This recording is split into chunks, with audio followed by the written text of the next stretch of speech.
जय श्री कृष्ण साथियों, कैसे हो आप सब। उम्मीद है आप सब खुश और मस्त होंगे। साथियों, हमारे YouTube channel time of mythology में आपका एक बार फिर दिल से स्वागत है। साथियों, देवी सीता के बारे में रामचरितमानस में कहा गया है कि रावण सीता जी को हाथ भी नहीं लगा सकता था। यह बात भगवान श्री राम भी जानते थे, लेकिन उनका अवतार पृथ्वी को रावण के पापों से मुक्त कराने के लिए हुआ था। इसीलिए सीता हरण का समय करीब आने पर उन्होंने सीता जी की प्रतिछाया को प्रकट कर लिया था और असली सीता को अग्निदेव के संरक्षण में सौंप दिया था। और इस बात से अनजान रावण देवी सीता का हरण करके लंका ले आया था, जो राम और रावण युद्ध का कारण बना।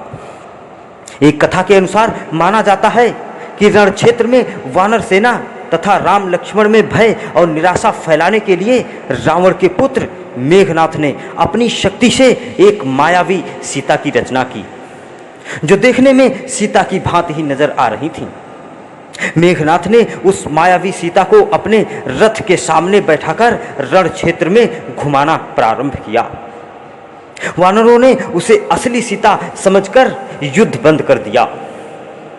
साथियों, आगे जानते हैं, लेकिन इससे पहले आप लोगों ने अगर अभी तक हमारे चैनल को सब्सक्राइब नहीं किया है तो अपना थोड़ा सा प्यार और सपोर्ट देते हुए हमारे चैनल को सब्सक्राइब जरूर कर लीजिए और बेल आइकन को भी ऑल सेलेक्ट कर लीजिए, ताकि ऐसी ही पौराणिक जानकारियां आप तक आसानी से पहुंचती रहें।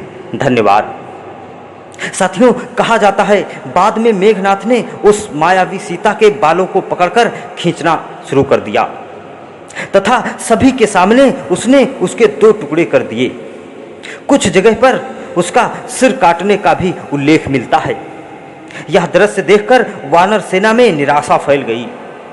सभी सोचने लगे कि जिस सीता मां के लिए युद्ध कर रहे हैं वे तो मारी गईं, अब युद्ध करने का क्या फायदा। चारों ओर फैला खून देखकर सब लोग शोकाकुल हो गए।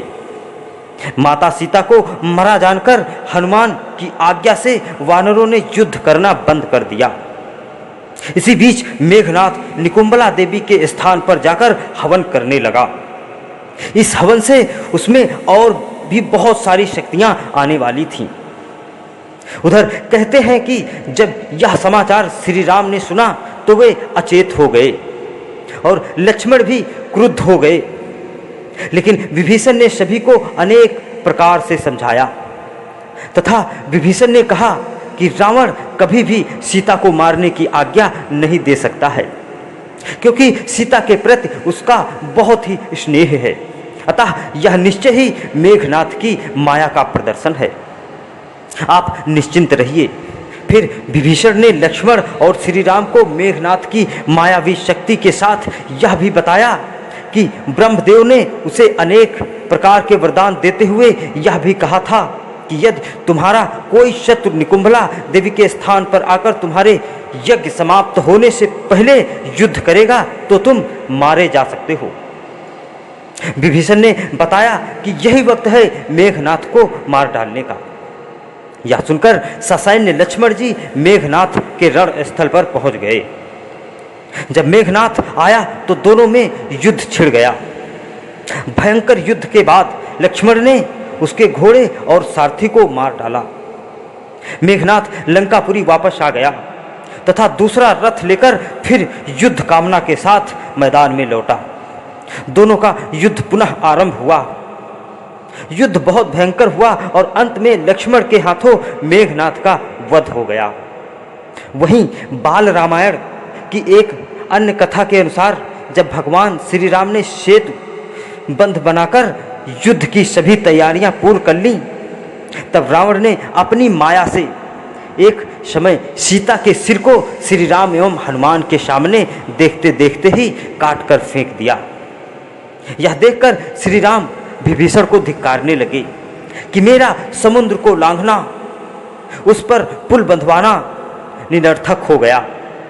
लक्ष्मण जी क्रुद्ध होकर कहने लगे, हे रावण, तुम्हारे इस कृत्य के बदले हम अपने शोक को तुम्हारी स्त्रियों के आंसुओं से सुखाएंगे। इसी के बीच लक्ष्मण देखते हैं कि वह सीता का कटा हुआ सिर भली भांति बोल रहा है। तब वह समझ जाते हैं कि यह रावण की कोई माया है।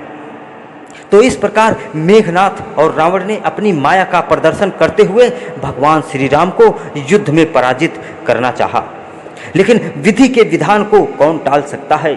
जीत धर्म की ही हुई। तो साथियों, मेघनाथ ने अपनी माया से क्या क्या किया, उम्मीद है यह जानकारी आपको जरूर पसंद आई होगी। वीडियो कैसी लगी ये कमेंट में ज़रूर बताएं। वीडियो अच्छी लगी हो तो लाइक करें, शेयर करें और हमारे चैनल को सब्सक्राइब करना बिल्कुल ना भूलें। मिलते हैं अगले वीडियो में फिर एक पौराणिक जानकारी के साथ। तब तक के लिए जय श्री कृष्ण।